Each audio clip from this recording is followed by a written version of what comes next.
Lazer əməliyyatı etdirmək doğrudanmı təhlükəsiz, yoxsa risklər var?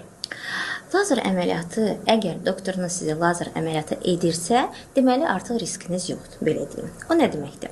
Yəni əməliyyatdan öncə biz olduqca çox müayinələr aparırıq. Yəni gəldik, mən əməliyyat olmaq istəyirəm və biz sizə əməliyyat edirik, belə bir şeyimiz yoxdur. Birinci yaş məsələsi olduqca vacibdir. 18-19 yaşından sonra bu prosedurlara başlaya bilirik. Niyə görə? Gözümüz inkişaf edən gözdür. 18 yaşında nə vaxt əməliyyat edirik? Məsələn, mən əgər pasiyentim bildiyim pasientdirsə, daimi nəzarət edirəmsə və son 2 ildə refraksiyasında dəyişiklik yoxdursa, 18 yaşında əməliyyat edirəm.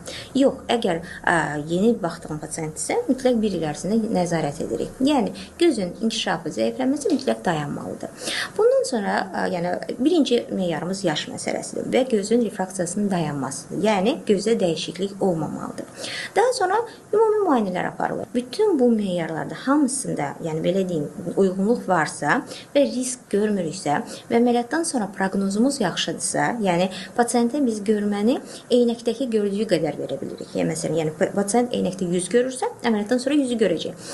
Eynəkdə 50% görürsə, əməliyyatdan sonra da 50-yi görəcək. Çünki biz beynin gözü işlətdiyi qədər ona görmə verə bilirik.